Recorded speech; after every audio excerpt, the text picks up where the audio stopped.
con el título Vivimos en los últimos tiempos, o podríamos también llamarle ¿acaso somos realmente la última generación? ¿Es posible, damas y caballeros, que estemos realmente viviendo en los últimos días de la historia? ¿Podría alguien decirnos en qué tiempo particular se encuentra la humanidad? Haciendo a un lado todas las profecías falsas que han existido de Nostradamus y de los falsos profetas, de astrólogos, etcétera, etcétera, tengo en mis manos un libro que se llama la Biblia, que es el primero que fue traducido, el primero en haber sido impreso en la imprenta de Gutenberg, y el libro con los registros más antiguos de historia, geografía, antropología, química, física, genética, literatura, poesía y las disciplinas académicas que tú me quieras mencionar. Y este libro es precisamente nuestro, podríamos decir, nuestro GPS, nuestro Waze, nuestro manual, nuestra guía que Dios nos dejó, porque si Dios existe, no nos creó solamente y nos dijo, pues ahí se multiplican y fructifiquen, y ahí, ¿verdad?, al morir se van a quedar en la tumba, y cada quien viva como quiera, las leyes morales háganlas ustedes, porque ustedes no son diferentes a los animales. Pero en la Biblia encontramos todo lo contrario a lo que las corrientes filosóficas a través del tiempo han tratado de influir a través de los medios de comunicación, de las universidades, a nosotros y a nuestros hijos, que somos el producto de una evolución, de una selección natural, que no somos diferentes a los animales y que no tiene ningún sentido ni propósito la vida. Esto es lo que se llama el materialismo, el humanismo, el hedonismo, donde el ser humano, en un relativismo total en el cual vive ahorita en el siglo XXI, cada quien hace lo que bien le parece según sus ojos. Pero tenemos este libro maravilloso como el testimonio que Dios nos da para que nosotros podamos saber nuestro barco hacia dónde se está dirigiendo. Y al comprobar, como lo vamos a hacer esta mañana, que las profecías de los profetas hebreos de hace cientos y cientos de años anunciaron con muchísima anticipación antes de que llegáramos a la culminación del siglo XX y siglo XXI, que fue en el siglo XX donde entramos ya, como lo vamos a demostrar, a la última generación, demuestra que este libro es verdaderamente la palabra de Dios. Hace 2500 años hubo un profeta llamado Daniel, que cuando el rey Nabucodonosor, rey de Babilonia, que es actualmente la nación de Irak, hay las naciones que se encuentran actualmente en el mundo, en la Biblia aparecen con otros nombres que fueron cambiados a través del tiempo. Babilonia, ¿verdad?, es ahorita Irak, por eso el presidente de Irak hace algunos años, Saddam Hussein, quería reconstruir Babilonia como lo hizo Nabucodonosor. Irán, por ejemplo, la nación de Irán aparece en la Biblia con el nombre de Persia, porque en 1935 se le cambió el nombre de Persia a Irán, o a la República Islámica de Irán.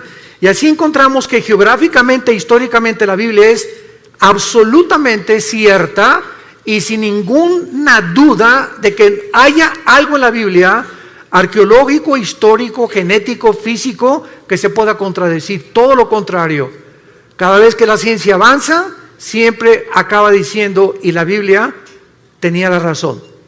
En el libro de Daniel, capítulo 8, por ejemplo, comenzamos a encontrar varias profecías acerca que se le dieron a este muchacho que tenía 17, 18 años cuando fue llevado exiliado a Babilonia o a Irak hace 2600 años para ser precisos.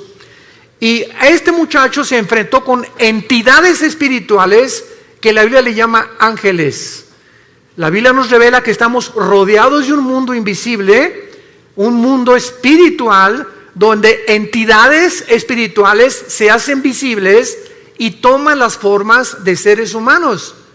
La Biblia nos muestra que el mismo Dios, Jehová, en Génesis 18, se hizo humano y se le apareció a Abraham como un ser humano.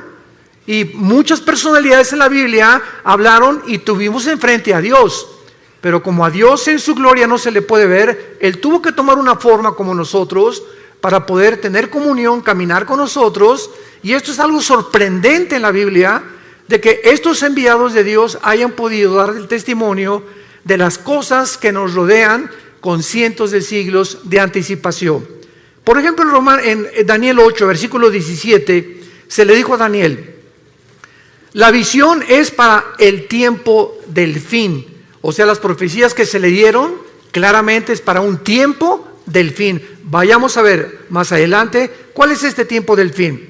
Versículo 19, y le dijo el ángel: yo te enseñaré lo que ha de venir al fin de la ira, porque esto es para el tiempo del fin. En otras palabras, el mundo va a llegar a un punto de degradación, de depravación moral tan grande que va a acarrear inmediatamente el juicio y la ira de Dios.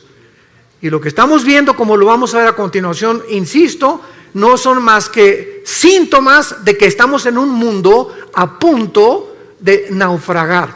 El planeta Tierra está enfermo con una enfermedad terminal de pulmonía. Todo está infectado, el planeta Tierra está tosiendo, ya tiene un cáncer el planeta Tierra en el agua, en el aire, en la comida, etcétera, etcétera, donde nosotros lo hemos hecho y donde la humanidad, desgraciadamente, muy tarde está tratando con el famoso, ¿verdad?, clima social y cambiar la forma de lo que existe, de la atmósfera, porque ya no es tiempo, el mundo se encuentra en un punto en el que ya no tiene regreso. En el capítulo 10 de Daniel, el ángel le vuelve a Daniel a decir en el versículo 14 estas palabras: he venido para hacerte a saber lo que ha de venir a tu pueblo en los últimos días, porque la visión es para estos días. Capítulo 12, versículo 4, le dice el ángel a Daniel: Daniel, quiero que estas palabras las selles hasta el tiempo otra vez del fin. Muchos correrán de aquí para allá y el conocimiento se aumentará. Y en el versículo 9, él respondió: anda, Daniel, porque estas palabras están cerradas y selladas hasta el tiempo del fin. Vamos a ver más tarde que esta profecía se cumplió en el siglo XX. Veamos ahora el testimonio de Jesucristo y los apóstoles. ¿Qué fue lo que Jesucristo, mientras estuvo aquí en la tierra hace 2000 años, aportó para poder nosotros tener el conocimiento de que Él quería que supiéramos en qué tiempo nos encontramos? Nadie sabe el día y la hora en el que Él va a regresar. Y cualquier profecía que vean ustedes en las redes sociales, que Jesús viene, o que va a haber un temblor dentro de 2 meses, o que va a pasar esto, son tonterías de personas que quieren atraer a las redes sociales seguidores para causar controversia y pueda despertar en ti la conciencia del interés. Aquí tenemos la Biblia. No tenemos que acudir a las redes sociales para saber qué es lo que está pasando en el mundo. Jesucristo, en el Monte de los Olivos, en el famoso Sermón del Monte, capítulo 24 de Mateo, dijo estas palabras cuando los discípulos le preguntaron, estando sentado en el Monte de los Olivos, diciéndonos: dinos cuándo serán estas cosas y qué señal habrá de tu venida y del fin del siglo. Respondiendo Jesús les dijo: miren que nadie los engañe, porque muchos vendrán en mi nombre diciendo: yo soy el Mesías, o yo soy la persona enviada por Dios, el Salvador, que va a resolver los problemas de la humanidad. Y a muchos van a engañar. Oirán de guerras y rumores de guerras. Miren que no se turben, porque es necesario que todas estas cosas acontezcan, pero aún no es el fin. Se levantará nación contra nación, reino contra reino, y habrá pestes, hambres y terremotos en diferentes lugares, y todo esto será el principio de los dolores. Damas y caballeros, desde que Caín mató a Abel, hace aproximadamente 6000 años de historia, que es la que la humanidad tiene, de acuerdo a la Biblia, nunca ha habido una época en la historia que no haya habido guerras. De acuerdo al Instituto para la Investigación de la Paz en Suecia y Estocolmo, de los aproximadamente 6000 años que tenemos de historia, solamente han habido 25 años de paz. En 6,000 años de historia del ser humano, solo hemos tenido 25 años de paz. O sea, la historia de nosotros es una historia de guerras. Continuamente, generación tras generación, revoluciones, golpes de estado, etcétera, etcétera. Pero el ser humano vive contra el ser humano. Somos autodestructivos. El sentimiento de la ambición de tener cada vez más poder, más prestigio, más dinero, lleva al ser humano a un punto donde él se eleva y al llegar allá a la punta del éxito, a la punta de la montaña, descubre que no es Dios. Y que alcanzaste el éxito, alcanzaste el dinero y comienza el ser humano a descomponerse con drogas, con mujeres, con su sexualidad. Comenzamos a perder completamente la brújula porque no fuimos creados para subir y tener éxito sin Dios. Dios es el único que merece toda la gloria y la adoración de nosotros. Y cuando el ser humano alcanza esta gloria y este éxito sin Dios, el ser humano se descompone. Entonces, siempre ha habido guerras. Sin embargo, hasta 1914 tuvo el ser humano el testimonio de entrar a un conflicto internacional de nación contra nación. Fue hasta el siglo XX cuando tuvimos la primera guerra mundial de la humanidad. Pasaron algunos años y en 1939 a 1945, durante 6 años, el mundo se vio confrontado. Inglaterra, Rusia y Estados Unidos en contra de Japón, Italia y Alemania en la guerra contra los nazis. La Segunda Guerra Mundial. Y después de la Segunda Guerra Mundial tenemos más de 150 millones de seres humanos que han muerto. Y Jesús dijo que en los últimos tiempos se levantaría nación contra nación. Vemos pues de qué manera Jesucristo profetizó que íbamos a entrar a donde el mundo entró en el siglo XX. Pero veamos también el testimonio de los apóstoles de Jesucristo. Por ejemplo, el apóstol Pablo. En su primera carta a Timoteo, capítulo 4, versículo 1, Pablo escribió hace 2000 años. El Espíritu dice claramente que en los últimos tiempos algunos apostatarán de la fe, escuchando a espíritus engañadores y a doctrinas de demonios.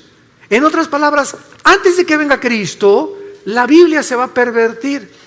Y habrá muchas personas que van a comenzar a hablar disparates, barbaridades, que van a acarrear el odio precisamente, o van a criticar la Biblia por la causa de 10, 15 o 20 personas que han dado un mal testimonio a través de sus vidas y a través de una teología completamente distorsionada.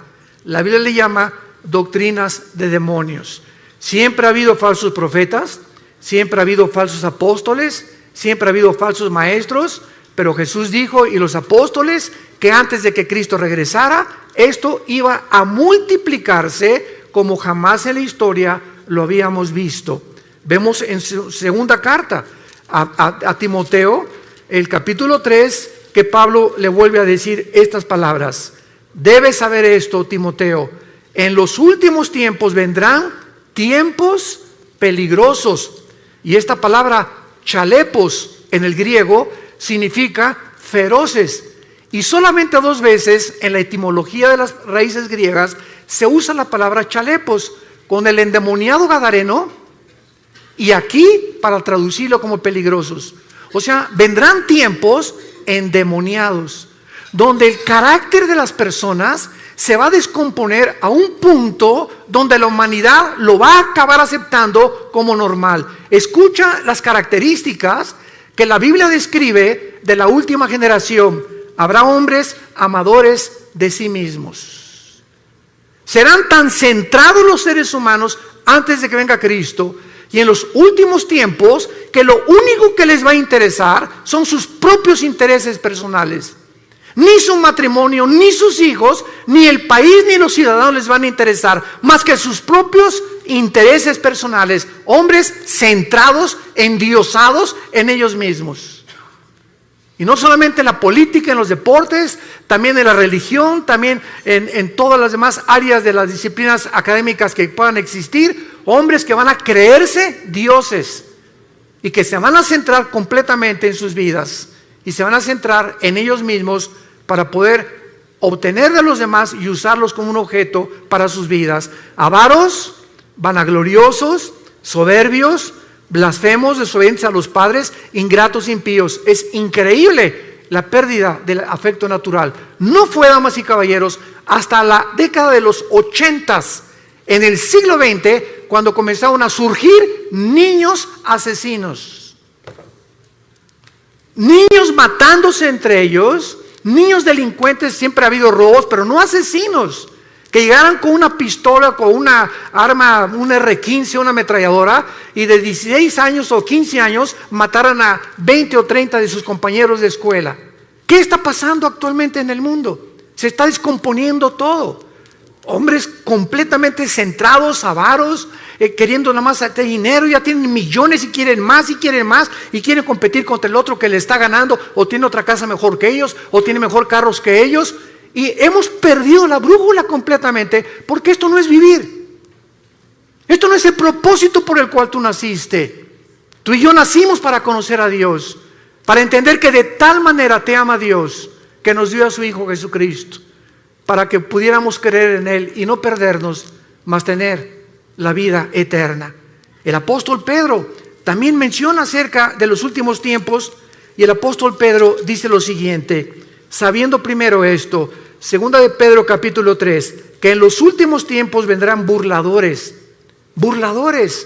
andando en sus propias pasiones desordenadas, y diciendo y criticando a los demás. ¿Dónde está la promesa que Jesucristo iba a regresar? Porque desde el día que los padres durmieron, todas las cosas permanecen como desde el principio de la creación. Pedro dice, antes de Cristo se multiplicarán los que van a perseguir al cristianismo, a la Biblia y a Dios. Y nunca como en nuestra época ha habido tantos burladores, y lo más coincidencial es, como les he platicado yo, cuando tenemos conferencias con los alumnos de universidad, ¿por qué creen ustedes que la Biblia y Jesucristo es el objeto de la persecución? Vean ustedes las películas de Hollywood y cuando algo pasa dicen Jesus. ¿Por qué es el nombre de Jesús el que expresan cuando se encuentran en dificultad o cuando matan a alguien? O Jesus Christ o Jesucristo. ¿Por qué Marilyn Manson, el cantante del heavy metal o del rock pesado, cuando predica acerca de sus mensajes, agarra un pollo y le arranca las plumas y agarra sangre y le escupe sobre la Biblia? ¿Por qué Madonna en sus conciertos se revuelca y dice que es sobre la sangre de Cristo? ¿Por qué no sobre Mahoma? ¿Por qué no es el libro del Corán el objeto del odio del mundo? ¿Por qué tiene que ser Cristo, el cristianismo y la Biblia? ¿Por qué? Porque es el único libro de los billones que existen en las librerías que contiene verdades absolutas. Es el libro que contiene verdades absolutas.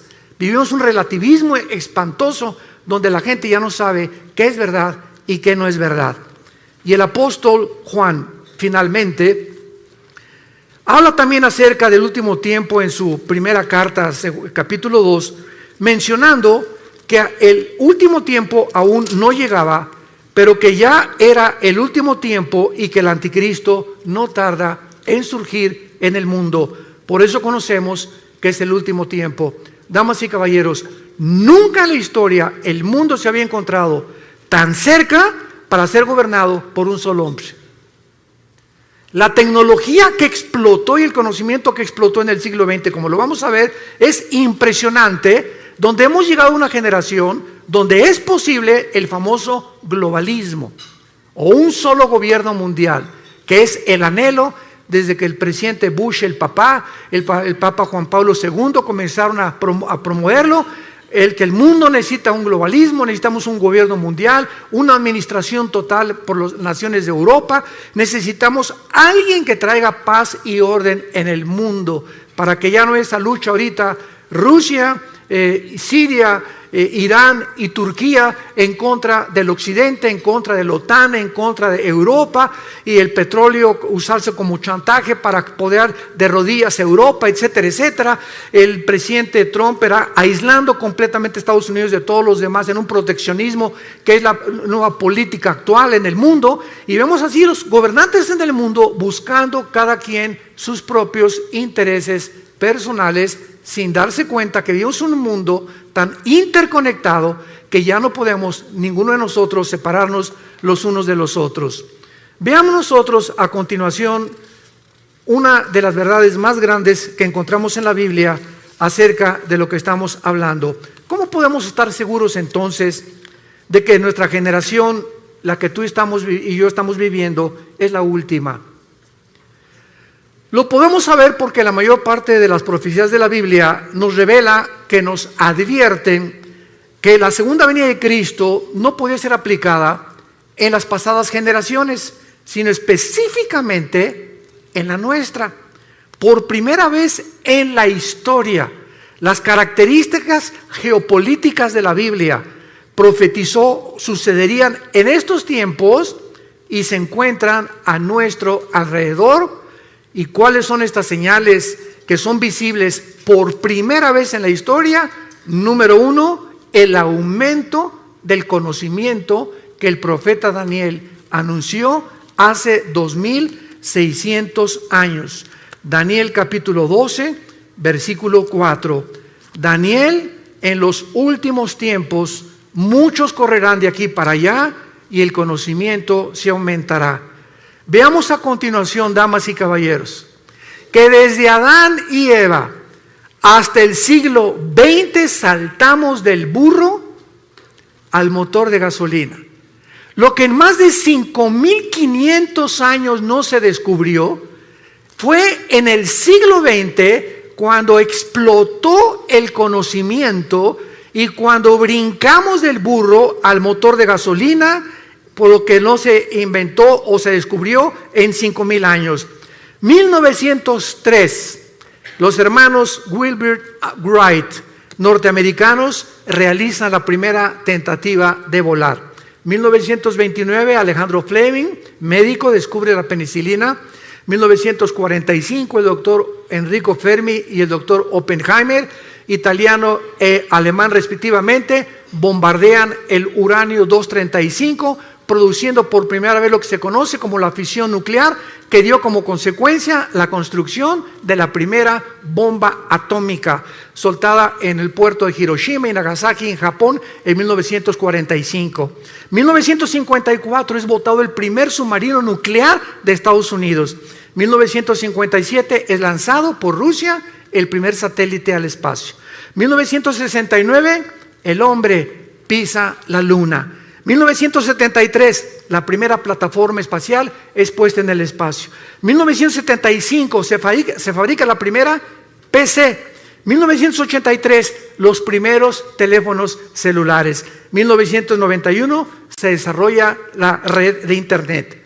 En 1913, el primer carro modelo Ford T corría 40 kilómetros por hora. Ahora hay carros que desarrollan 300 kilómetros por hora y naves que desarrollan 3.400 kilómetros por hora.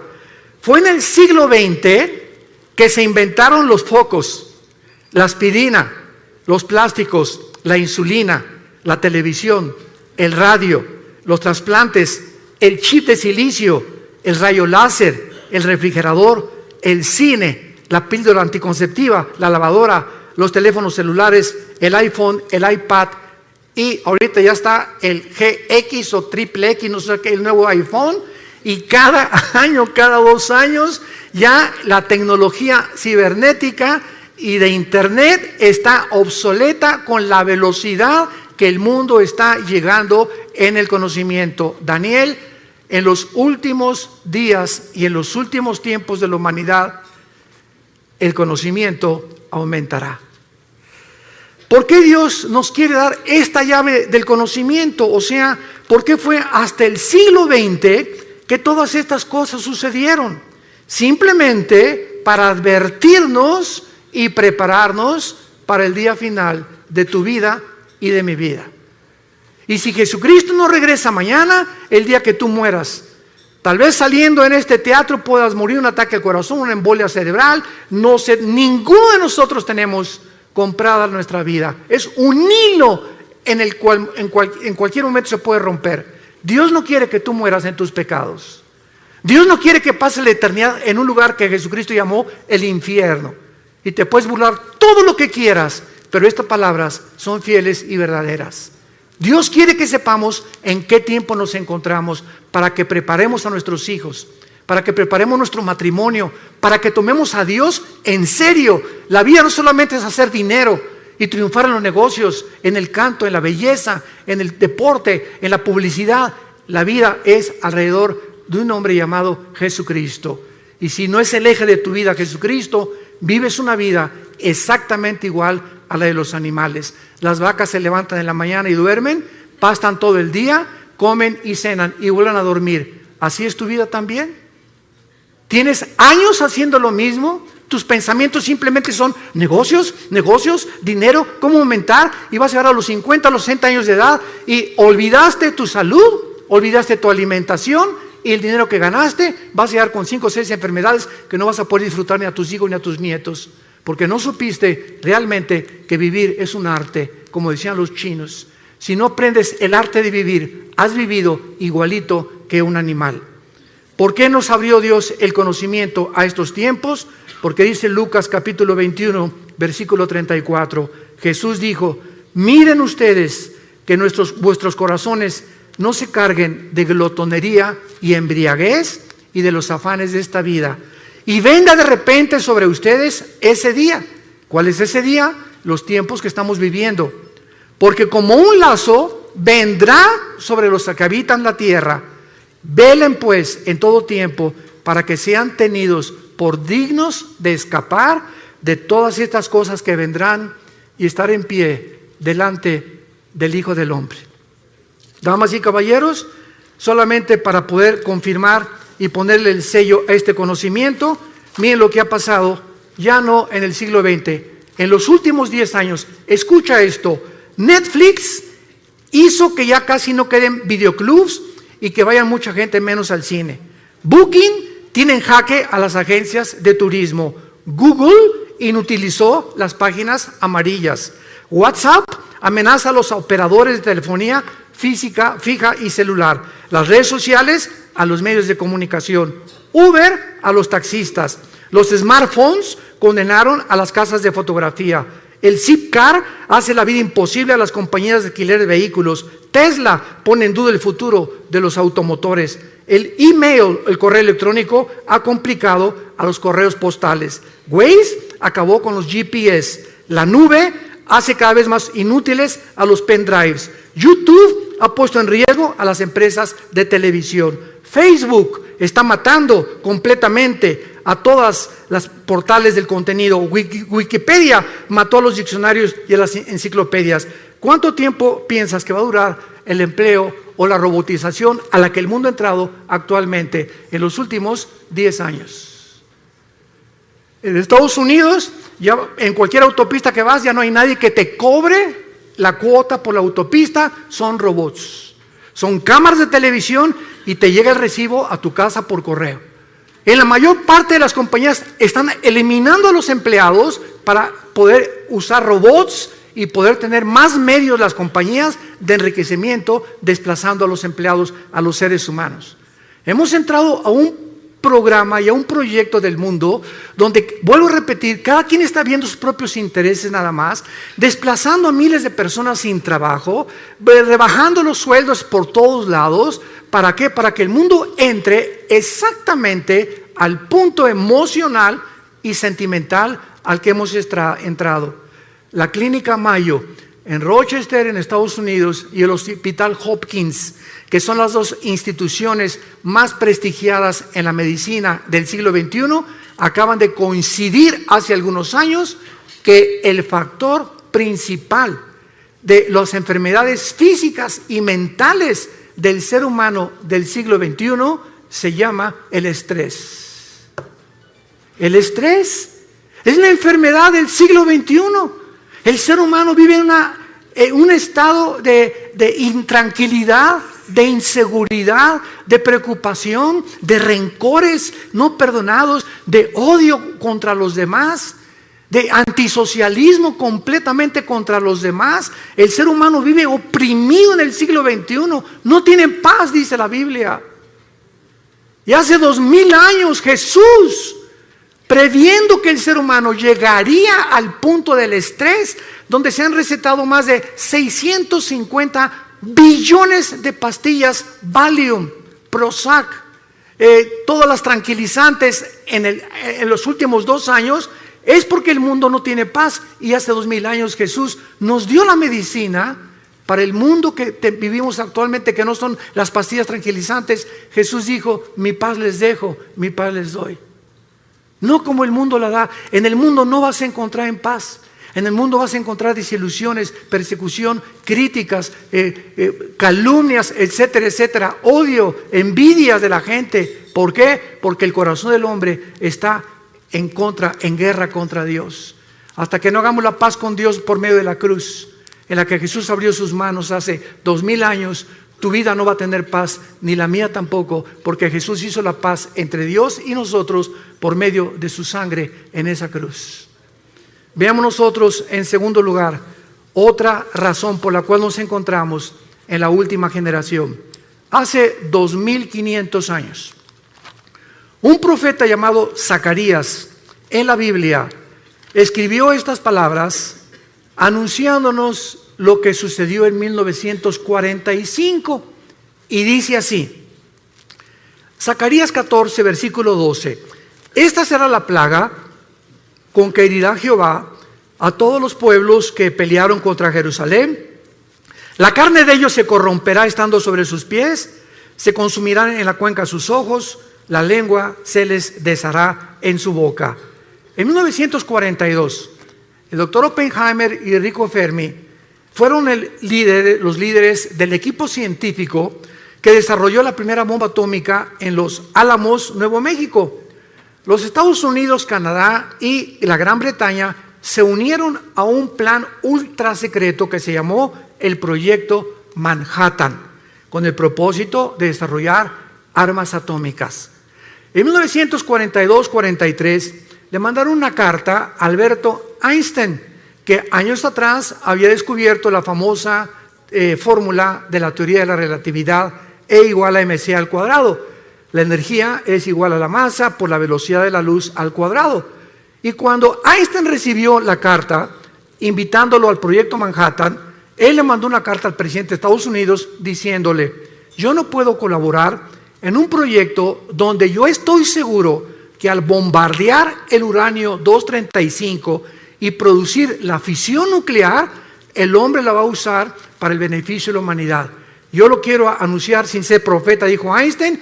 Esta fisión nuclear se usará para destruirnos y vamos a acabar otra vez como comenzó el mundo, con palos y con piedras, porque estamos a punto de destruirnos. Bueno, el 6 de agosto de 1945, a las 8:15 de la mañana, Estados Unidos lanza a una altura de 500 metros, porque la bomba atómica no cae en tierra y explota a 500 metros de altura, sobre el avión Enola Gay, un bombardero B-52, y pasó Estados Unidos sobre este puerto, sobre Hiroshima, y explotaron la bomba atómica, que medía aproximadamente 3 metros, pesaba 4 toneladas, portaba uranio 235, y la bomba atómica tenía la capacidad nuclear de 20 kilotones.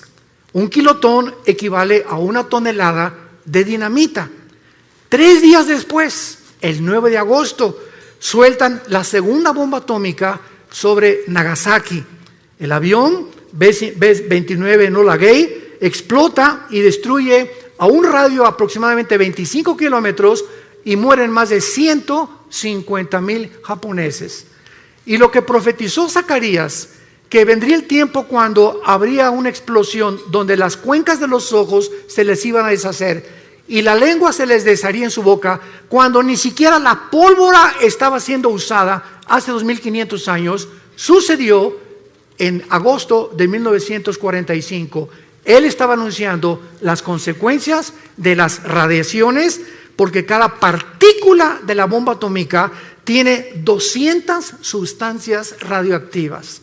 Un minúsculo granito de la bomba atómica que llegue a tus ojos o que se le metiera a sus oídos o que entra por las narices o por la boca es suficiente para producirte cáncer y una muerte en menos de 6 meses. Si estas bombas tenían 20 kilotones o 20 toneladas de dinamita, quiere decirles a ustedes que actualmente la bomba de hidrógeno que se fabricó en 1952 tiene el potencial de 500 millones de kilotones. Y actualmente los misiles que están en los submarinos Titanium, los submarinos que tiene Rusia apuntando hacia Estados Unidos en el Pacífico y Estados Unidos apuntando hacia Rusia, cada submarino tiene 5 o 6 misiles y cada misil con el potencial nuclear de poder destruir 3 ciudades en 30 segundos. Damas y caballeros, nunca en la historia ha habido una generación como la que estamos viviendo, en la que podemos ya destruirnos y cualquier loco es suficiente para que apriete un botón y vuele el mundo entero. Somos la primera generación que ha alcanzado este potencial para destruirnos con la era nuclear en la que estamos viviendo. Amenazas como la de Norcorea, amenazas como la de Rusia, amenazas como la de Irán, amenazas como la de todos los países que tienen ahorita, como la India, Gran Bretaña, Francia, Estados Unidos, poder nuclear. En cualquier momento, cualquier loco vuela el mundo. O entramos en conflicto, si bombardean Estados Unidos, tiene que entrar México. Si Estados Unidos bombardea Europa o bombardea Corea del Norte, se hace un conflicto que la Biblia profetizó que en la primera próxima guerra van a morir la cuarta parte de la humanidad. Cuarto sello del Apocalipsis capítulo 6. Somos ahorita aproximadamente 8,000 millones de seres humanos, de acuerdo al último almanaque mundial. 8,000 millones de seres humanos. Una cuarta parte, estamos hablando que morirían 2,000 millones de personas. Si tú cuentas ahorita cuántas gentes hay de Alaska hasta la Patagonia en Argentina, en Sudamérica, alcanzamos aproximadamente a ser los 1,100, 1,150 millones de personas. En otras palabras, en la próxima guerra desaparecería todo el continente americano, incluyendo la Ciudad de México y satélite. Y esto puede suceder, tú te puedes levantar en la mañana. Yo me acuerdo en el 2001, el 11 de septiembre, me levanté en la mañana, alguien agarró el teléfono, prende la televisión. Eran las 9:15 de la mañana, 9:10 más o menos. ¿Qué está pasando? Fíjate que un avión se estrelló contra una de las Torres Gemelas en Nueva York. Me quedé impactado, ¿verdad? Qué tremendo se ve cómo entra el avión. Y pasaron 18 minutos aproximadamente cuando el segundo avión se estrella. Cuando yo vi que el segundo avión se estrellaba, lo pude intuir inmediatamente. Esto no es un accidente, esto es un ataque terrorista. Miles de personas se levantaron el 11 de septiembre del año 2001, se pusieron la corbata. Mi amor, darles un beso a los niños, me voy a trabajar. Se fueron a trabajar, a la 1 recojo a los niños en la escuela, nos vemos en la tarde, mi amor. Más de 3,000 personas que murieron en las Torres Gemelas nunca supieron que ese día no iban jamás a volver a ver a sus hijos, a su esposo ni a su esposa. ¿Quién se iba a imaginar que en una torre un avión se iba a estrellar contra ellos? Damas y caballeros, así es la vida. Estamos en un hilo colgando todos nosotros. Es impredecible lo que pueda suceder en cualquier momento. Por eso la Biblia dice, prepárate para encontrarte con tu Dios. La vida es más que hacer dinero, más que el éxito, más que lo que estás haciendo. Entiende, necesitamos regresar a la cruz, hacer a Dios nuestro Salvador, vivir para Él, darles un legado a nuestros hijos de honestidad e integridad, para que puedan ellos comprender que la vida es mucho más que lo que les hemos enseñado equivocadamente durante tanto tiempo. Y vemos nosotros la tercera señal, que yo considero la más grande de todas, de que nos encontramos en la última generación, en el libro de Amós, capítulo 9, en el Antiguo Testamento, versículos 14 y 15. Esto fue escrito hace 2570 años. El libro de Amós, y dice así: traeré del cautiverio a mi pueblo Israel, y edificarán las ciudades asoladas, las habitarán, plantarán viñas, beberán el vino de ellas, y harán huertos y comerán el fruto de ellos, pues los plantaré sobre su tierra y nunca más serán arrancados de su tierra, nunca más serán arrancados de su tierra, que yo les di, ha dicho Jehová, Dios tuyo. Cuando el último de los zares, antes de que entrara el comunismo en Rusia por Lenin, Nicolás II, le preguntó a un misionero cristiano: dame una prueba de que Dios existe. Este misionero le contestó y le dijo al zar Nicolás II una sola palabra: te voy a dar una sola palabra para demostrar que Dios existe. Y entonces el misionero le dijo la palabra Yisrael, Israel. Y el zar se quedó estupefacto, como muchos de ustedes. ¿Qué tiene que ver Israel con la existencia de Dios? Los judíos han sido la única civilización en la historia del mundo, la única que después de haber sido expulsados de su tierra, en el año 70 después de Cristo, cuando el general Tito romano acabó y destruyó Jerusalén, no dejando piedra sobre piedra, son la única civilización en la historia sobre los egipcios, sobre los asirios, sobre todos los babilonios, los griegos, etcétera, etcétera, que regresaron a su tierra el 14 de mayo de 1948 y en 2000 años no perdieron su lenguaje, no perdieron su gobierno, no perdieron su religión. ¿Qué fenómeno es este de Israel? ¿Y por qué Israel ha sido la nación que más odio ha suscitado durante todos estos últimos 2000 años de historia? ¿Por qué España los expulsó en 1549 de España? ¿Por qué los expulsaron de otras naciones? ¿Por qué se les sigue persiguiendo? ¿Y por qué Israel hoy, en este mes de septiembre del 2018, es la nación con los avances científicos y tecnológicos más grandes de toda la humanidad? ¿Por qué Israel, de los premios Nobel que se han dado, ha ganado el 63% de los premios Nobel han sido judíos? ¿Por qué Israel tiene actualmente, siendo un minúsculo del país geográficamente del tamaño de Nueva Jersey, comparado con más de 22 millones de naciones árabes que lo rodean, por qué tiene el mejor ejército del mundo y los mejores pilotos del mundo actualmente, mejores que los MiG rusos, mejores que los F-21 de Estados Unidos, mejores que los ingleses? No se compara con nadie en el mundo los pilotos y la aviación y la fuerza aérea y la defensa que tiene Israel en tecnología, en avances científicos y en la tecnología que tiene a través de la ciencia. ¿Qué es lo que ha hecho que este pueblo haya podido resurgir de las cenizas? ¿Y cuál es el mensaje que tenemos que entender? Es muy simple para comprender y se los voy a compartir.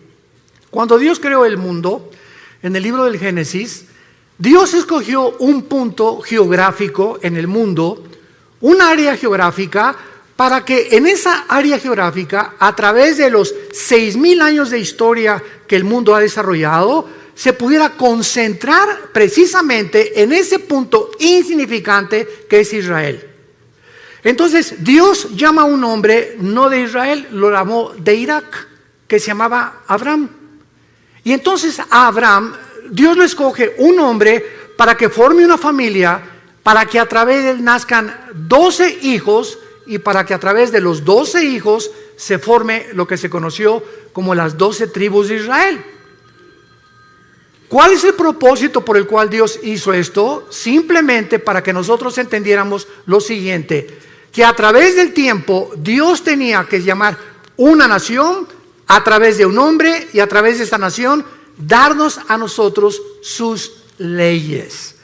Dios llama a Israel para que a través de ellos recibamos las leyes morales. Los 10 mandamientos se los fueron dados a Moisés en el monte Sinaí.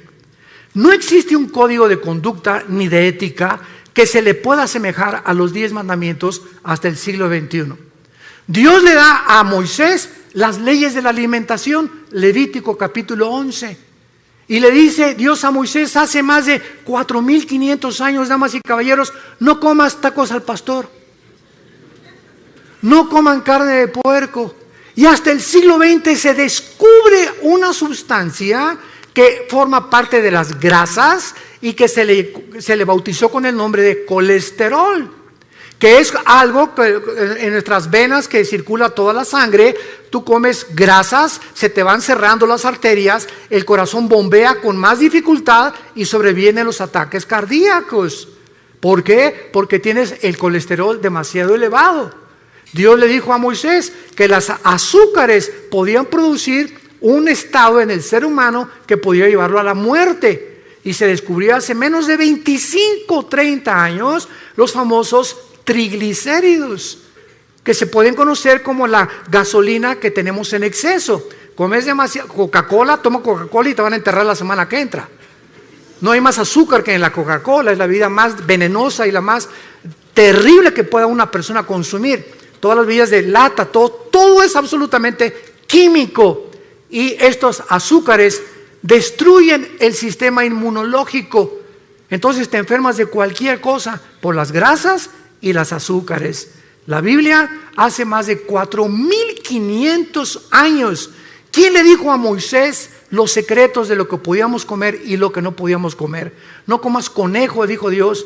Le dijo a Moisés, no coman langosta, no coman más que peces o pescado del mar. Y ahora se descubre que los camarones altísimos en colesterol, la langosta, que es la más cara en el restaurante, es la que más daño nos hace. Increíble. Esta es la razón por la cual Dios tenía que llamar a un pueblo, y Dios llamó a Israel. Y si hubiera llamado a los mexicanos, los guatemaltecos, ¿y por qué no a nosotros? Y si hubiera llamado a Dios a los franceses, los españoles, ¿y por qué no a nosotros? La cuestión es que Dios es soberano y Él llamó un pueblo y Él escogió a este minúsculo, insignificante pueblo que hasta el 48 pudo regresar a su tierra, para que a través de ellos tuviéramos las leyes morales, las leyes de ética. Y es a Moisés a quien Dios le da. Escuchen, abogados que nos visitan, el derecho no tuvo su origen en Roma, que el derecho romano, que Grecia. El derecho fue establecido y los principales artículos del derecho fueron dados a Moisés hace más de 4,500 años en el libro de Deuteronomio, capítulo 1. Quiero leerte lo que Dios le dijo a Moisés, si eres abogado, hace 4,500 años. Escucha estas palabras. Dios le dice a Moisés, manda a tus jueces que entre tus hermanos juzguen justamente, entre el hombre y su hermano y el extranjero. No hagan distinción de persona en el juicio. Así al pequeño como al grande oirán. No tengan temor de ninguno, porque el juicio es de Dios y la causa que les fuere difícil la traerán a mí y yo lo oiré. Dios establece el principio de lo que se conoce actualmente y es el símbolo de la abogacía, la mujer con los ojos vendados, con una espada en la mano y una balanza en la mano izquierda. ¿Qué implica esto? Que el que imparte justicia, llámese ministerio público, llámese diputado, llámese senador, gobernador o presidente de la república, no puede ver nadie a quien está juzgando, si es rico, si es pobre, si es ciego, si tiene dinero, si tiene influencias o no tiene influencias. El juicio tiene que impartirse de una forma equitativa, sin ver a la persona que estamos juzgando. La espada representa la justicia y la balanza, el balance con el cual tenemos que juzgar. Dios estableció esto antes que Roma. Dios estableció las leyes morales, las de la comida y las de los gobiernos civiles, antes de que nosotros pudiéramos ni siquiera formar los gobiernos. Aquí está todo en la Biblia, la palabra de Dios. Pero regresamos con Israel. En la profecía de Amós le dice Dios, regresarán ustedes del cautiverio y edificarán las ciudades, las habitarán y plantarán el vino de ellas. En el año 70 después de Cristo, el emperador Domiciano, después de Vespasiano, padre del general Tito romano, llega a Jerusalén y arrasó Jerusalén. Desde el año 70 hasta el 14 de mayo de 1948, los judíos fueron dispersados por el mundo entero. Y ahorita hay judíos que son mexicanos. El apellido Pérez, por ejemplo, es judío. No es de Xochimilco. González, casi todos que terminan en EZ tienen origen judío. Hay judíos que no lo saben, mexicanos, guatemaltecos, hondureños, españoles, etcétera, etcétera, porque se mezclaron con el mundo entero, las 10 tribus principalmente de Israel. Y el 14 de mayo, después de la Segunda Guerra Mundial, cuando el mundo ve los horrores de los nazis y lo que hicieron con los judíos que mataron a más de 6 millones, hasta este momento los mismos sociólogos, los psiquiatras, los psicólogos, los neurólogos no han podido, en todos los libros que he leído y que he buscado, que nadie tiene la respuesta. ¿Por qué Hitler, teniendo de enemigos a los ingleses, a los americanos y a los rusos en el este, se olvida de sus verdaderos enemigos y se voltea con un pueblo que no tenían armas, que no tenían defensa, que no tenían nada, que se llaman los judíos, con un odio, como decimos en México, odio jarocho? Y ven para acá, Himmler, la solución final, campos de concentración. ¿Por qué veía Hitler a los judíos como el enemigo más grande del nazismo? Cuando no tenían ni nación. ¿Qué fue lo que movió a este hombre a desarrollar el proyecto de la solución final? Nadie te lo contesta más que la Biblia. Hitler era una persona que tenía contacto con demonios. Himmler era una persona que asistía completamente a reuniones de brujería. Les hicieron limpias a ellos. Tenían un contacto impresionante con el mundo del ocultismo. Y casi todos los budistas que encontraron en la Segunda Guerra Mundial, cuando el general Douglas MacArthur llega a Berlín y encuentran a Hitler que se mata y que se suicida con Eva Braun, su esposa, estaban cadáveres de monjes budistas en Berlín, ahí junto, enterrados, y otros en las calles. Y la pregunta es, ¿por qué Hitler mandó a traer a los monjes budistas a Alemania? Porque le dijeron a Hitler que en la sociedad del Thule, que se encontraba en los montes Himalayas, ahí los ángeles habían bajado y le habían dado al hombre el conocimiento de que la raza aria, que es la que soñó Hitler, la raza blanca, los güeros, tenía que dominar el mundo y los demás tenían que morir. Vean ustedes los demonios que tenía este hombre, Adolfo Hitler. Y la Biblia nos explica por qué desde antes de que los judíos regresaran a su tierra, Satanás, Lucifer, el Dios de este mundo, ya sabía el potencial que si los judíos sobrevivían a la Segunda Guerra Mundial, iban a comenzar a desarrollar las últimas profecías de los tiempos que estamos viviendo. Y en 1945, la Liga de las Naciones, que antes era la ONU, declaran casi 20 votos contra 12 que los judíos regresen a su tierra. El 14 de mayo de 1945, a las 5:30 de la mañana, David Ben-Gurión, el primer ministro de Israel, declara ante los medios de comunicación: somos un Estado libre e independiente después de casi 2000 años. 20 minutos después que Ben-Gurión acaba su discurso, los atacan por primera vez los árabes.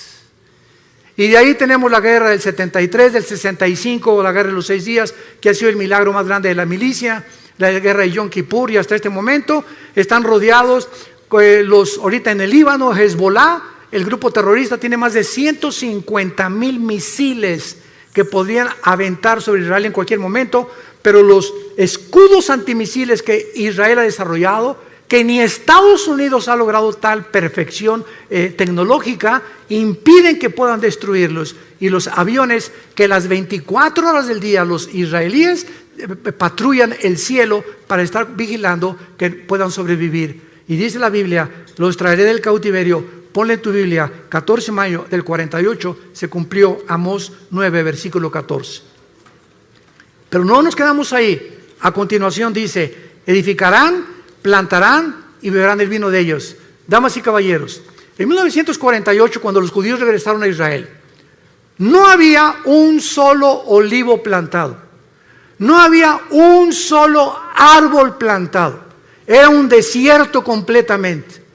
En menos de 4 años, en 1952, los judíos desarrollan la obra de la ingeniería hidráulica más portentosa, comparado solamente a los jardines colgantes del rey Nabucodonosor de Babilonia, que nadie sabe hasta ahorita cuál fue el secreto de Nabucodonosor para los jardines que fueran la séptima maravilla del mundo. Los judíos desarrollan la plantación de 6 millones de olivos, uno por cada uno que mató los nazis en la Segunda Guerra Mundial.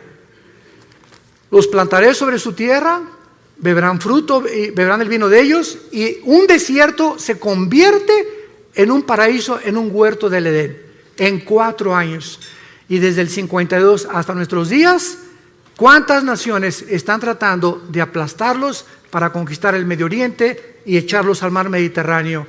Todos los que están a su alrededor, pero la Biblia dice, nunca más serán arrancados. La sobrevivencia de Israel es la prueba más grande que Dios, el Dios de la Biblia, es el Dios único y verdadero.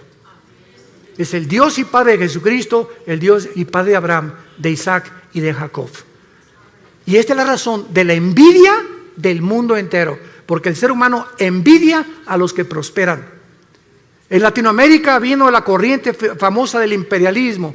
No es que los pobres en Latinoamérica comenzaron a desarrollar el socialismo, el comunismo, porque son los ricos. Derrotamos a los imperialistas, ellos son los culpables de nuestra pobreza. Damas y caballeros, el comunismo fue un fracaso. ¿Qué pasó en el 60? ¿Qué fue lo que hizo Castro con Cuba? Derroquemos a Batista, el comunismo, y a los 2 años salieron peor todavía. No hay un sistema de gobierno. Es una mentira la famosa teoría del proletariado y la burguesía de Carlos Marx. No ha funcionado. Estamos buscando como locos, como niños, cuál funciona, qué es lo que realmente, cuál gobierno, el comunismo, democracia, monarquías, etcétera, etcétera. Y vamos a seguir ahora sí, como dijo en México, como Don Teofilito, dando palos de ciego, porque solamente Dios nos puede decir cómo podemos gobernarnos. El hombre no tiene la capacidad de resolver problemas que van más allá de la capacidad que tenemos para resolverlos. No somos dioses, damas y caballeros, y Dios te invita en esta mañana a que vengas a la cruz, a que te des cuenta que nuestros días están contados. Se viene sobre el mundo una nube como no nos imaginamos. Vienen catástrofes, explosiones, erupciones, tsunamis, tornados, huracanes, terremotos como nunca los habíamos presenciado antes. Síntomas que los caballos del Apocalipsis ya se encuentran en el cielo. Ya están los cascos del Apocalipsis listos a entrar en un terror, en una ola de terror como el mundo jamás la ha visto. Y la Biblia dice que tú no tienes por qué estar aquí cuando estas cosas sucedan. He venido, dijo el Señor Jesucristo, para que tengan vida y para que la tengan en abundancia y sean tenidos por dignos de escapar las cosas que vendrán sobre este mundo. Dios te ha hablado en esta mañana. Dios te pide que vengas a la cruz, que veas a su Hijo con los brazos abiertos, diciéndote que te ama. Dios te ama. Dios te ama. Y dio su vida por ti en la cruz. Y Él quiere que nosotros nos volvamos a Él. No somos dioses, hemos hecho el ridículo como administradores de este mundo y tenemos que entender que solo en Él está la respuesta de por qué nosotros vivimos, existimos y por qué vamos a morir. Les pido por unos instantes que inclinen su cabeza ahí desde tu lugar, y a los que ustedes bien les parezca, a los que sientan en su corazón, en su conciencia que estas palabras son fieles y verdaderas, dile tal vez por primera vez en tu vida esto a Dios. Ahí desde tu lugar, dile estas palabras: Señor mío y Dios mío, yo te pido perdón por mi vida. Sé que jamás podría pagar por mis pecados, pero creo que en esa cruz, ahora en la Biblia he descubierto que tú mandaste a tu Hijo Jesucristo a pagar por mí la cuenta pendiente que tenía yo de pecado. Contigo Él la pagó con su sangre preciosa. Él dio su vida por mí, el santo por el pecador, el justo por el injusto. Oh Dios, ahora entiendo que esto se llama gracia. que sin merecerlo me aceptas tal como soy de pecador. Señor Jesús, creo que en esa cruz abriste tus brazos por mí y que a través de tu muerte me aceptas aunque yo no lo merezca. Te pido que entres a mi corazón, porque creo que a los 3 días te levantaste de la muerte, venciste la tumba para darme la esperanza en este instante que si tú volviste a vivir y tú eres la resurrección y la vida, yo también al morir no cesará mi existencia, continuaré viviendo junto contigo por toda la eternidad. Gracias por esta esperanza. Gracias, Señor, por tan grande perdón, y entra a mi corazón como mi Señor y mi Salvador. En el nombre de Jesús. Amén.